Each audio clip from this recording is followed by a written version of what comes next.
She was working in pharmaceutical equipment sales, saving up for medical school. She had hopes, she had dreams, she had aspirations. They've lost it for no reason. I've seen many cases like this where you think that they would have learned from it. Unlike this Bolton, John, G. I don't want no hug. That's my one and only daughter. I'll never forget that. And Jefferson's father did bring up a donation page that was set up for his daughter. He says he was not made aware about this or even contacted about this, and that he will be paying for his daughter's funeral with his own money. Reporting. Hello everyone. My name is Benita Body. I am Tatiana's aunt and Yolanda Carr's, Tay's mother, oldest sister. I'm speaking on her behalf today because she could not be here. As you have heard, her health is declining. And I've heard of the allegations of Mr. Marquise Jefferson, is what I want to address, claiming to be her biological father, which he is not, nor has he ever had legal custody of her. We have not as a family heard from Mr. Jefferson, and if he cares to reach out to us, we would be more than happy to address his concerns. And I want you to know that the GoFundMe page, that is family approved to Tay's legal family.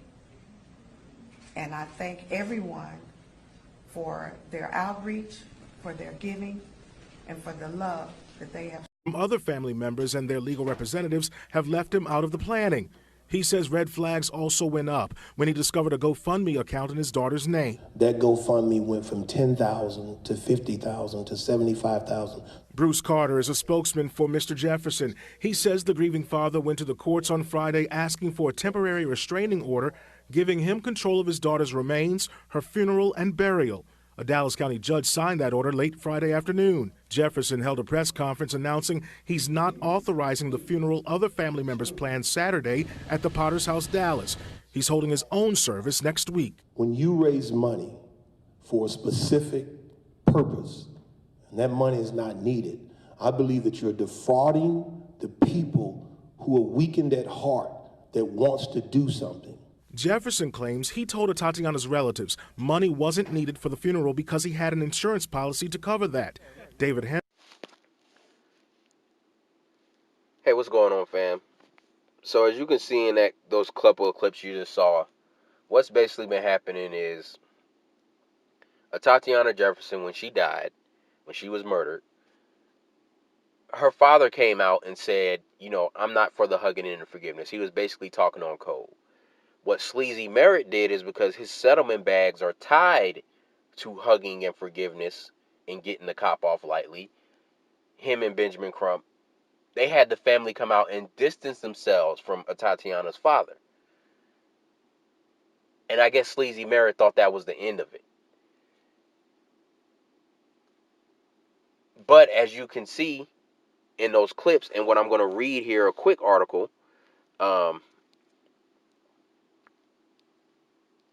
so this article is real short. It's not going to take me long to read it. I mean, you guys basically saw what happened in the video. But I'm not even going to read the whole clip. I'm just going to read the whole article. I'm just going to read parts of the article. So, and I'm going to put the link to this article and another article in the description box. So if you want to read the whole article, you can read it. But basically, the opening paragraph says that Tatiana Jefferson was fatally shot by a white Fort Worth, Texas police officer last week. Now the father has gotten a temporary restraining order to stop her funeral and burial, the Dallas Morning News reported. All right, and then I skipped the paragraph because you saw pretty much most of that in your clip. Attorney Sleazy Merritt, but they call him by his proper name, Lee Merritt, in this article, who is representing Jefferson's relatives, tweeted Friday night that the wake and the funeral would proceed as planned. But Saturday morning, he announced the service at the Potter's House had been postponed. Now, Sleazy Merritt is supposed to be the family. Remember, Sleazy Merritt is supposed to be Mr. Grassroots Justice Crusader, or so he tries to portray himself. So he's down there with Tatiana's family, and he's representing them. And they came out with this bizarre statement distancing her father from her, their relationship. And Sleazy Merritt, of course, he has bad information because he was with the family, and they were planning the funeral. It was supposed to be on Saturday, and it got stopped because Marquise Jefferson put a stop to it. He got a lawyer, and he put a stop to it.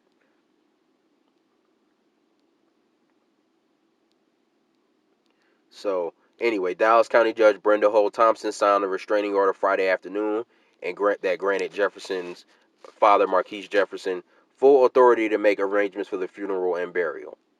There will be a hearing Monday morning to determine whether or not the restraining order should stand. So this is Sleazy Merritt's going to be in court fighting to get the restraining order,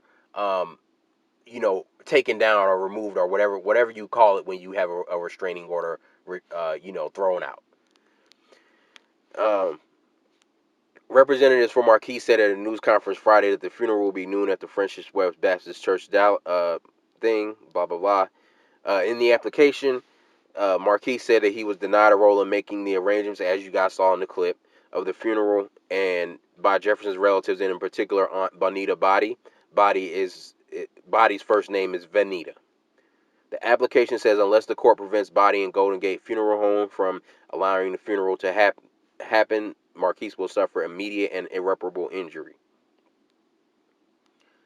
During a news conference Monday, Body said that Marquise was not Jefferson's biological father and he never had legal custody of her while she was growing. Now, you guys saw that in the clip, and what you're going to see up on the screen, or what you have seen up on the screen this whole time, is Sleazy Merritt,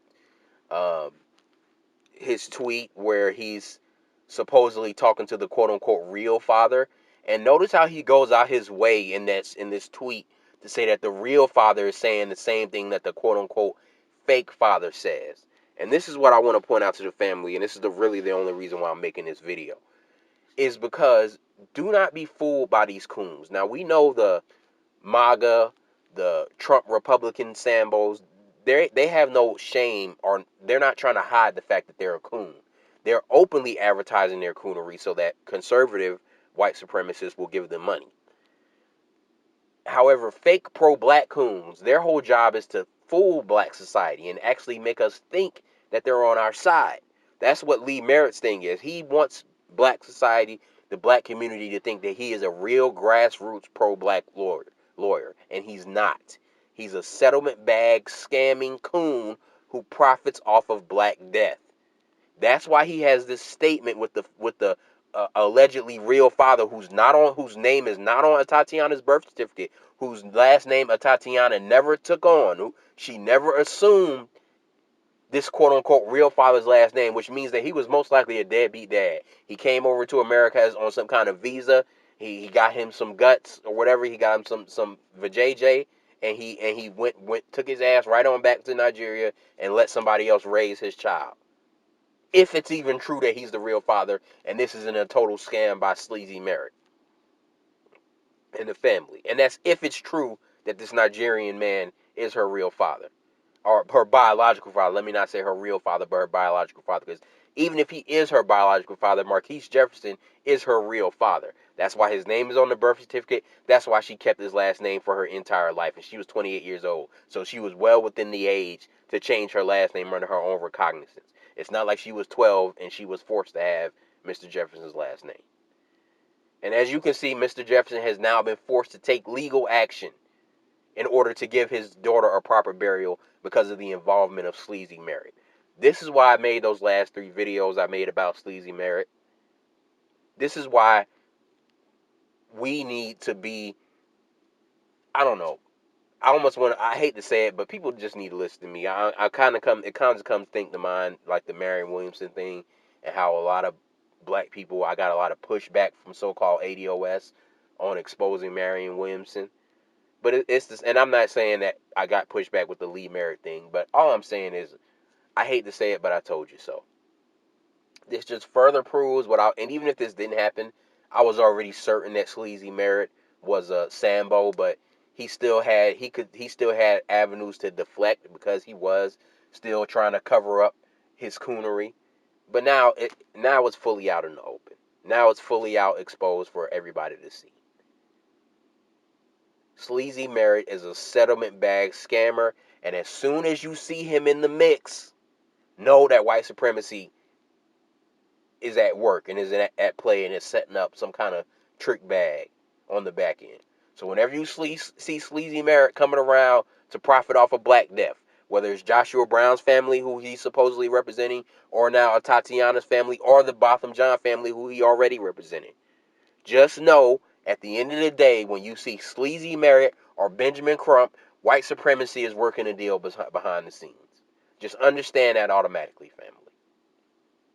But anyway, like I said, I wanted to make this video real short, so I'm not going to keep rambling on.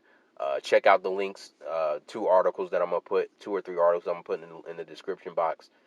Check it out for yourself. But as you can see, Sleazy Merritt was caught being a scumbag, caught trying to push Marquise Jefferson out the back door because he wasn't on the Sambo forgiveness tap dancing that was going to get Tatiana's family a settlement bag, and on top of that, they already have a huge GoFundMe bag. And I'm gonna put a screenshot of that in this video too. A big ass GoFundMe bag, also on top of everything else. So you already got a big ass GoFundMe bag, and you're still out here trying to sabotage the father for a settlement bag on top of the GoFundMe bag. This is why we keep getting killed. As long as black people allow Black Death to be a for-profit enterprise, we will continue to not be safe playing video games with our nephew. We will continue to not be safe eating ice cream on our couch like Botham Jean did. We will continue to not be safe testifying against police officers like Joshua Brown. All because of scumbags like Sleazy Merritt. So I just want to emphasize that too. I'm not making videos about this dude just because I don't like his personality or something. I'm making videos about this dude because he's dangerous. He's dangerous to black society, and he is literally putting black people's lives in danger. He's putting my life in danger. Black person who's listening to my voice on this video, he's also putting your life in danger. Because the white supremacists, they've spent centuries murdering us. You don't think that they would, if they found out that they can just pay black people to exterminate them, that they wouldn't? And that's basically what we're telling white supremacy. That you can pay us to kill us.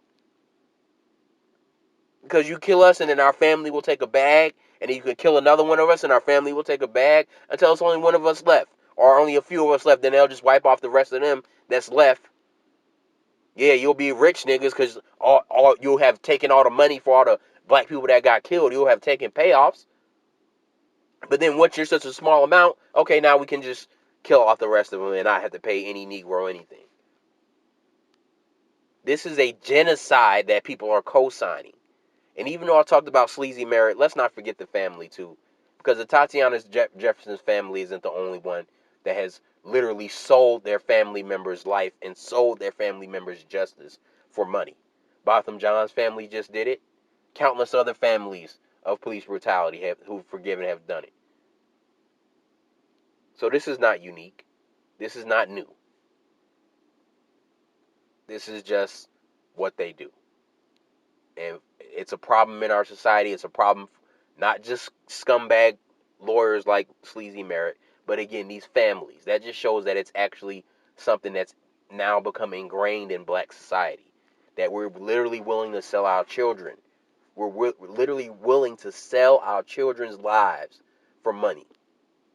That's how degenerate white supremacy has made us as a people. That's how much white supremacy has degraded our moral fiber. That we're now to the point where we're so desperate for trinkets under white supremacy that we will literally sell our children. We will literally sell our children, the lives of our children, for money. But anyway, fam, like I said, I didn't intend for this video to be very long. I'm kind of ranting now. So like, share, subscribe. Peace.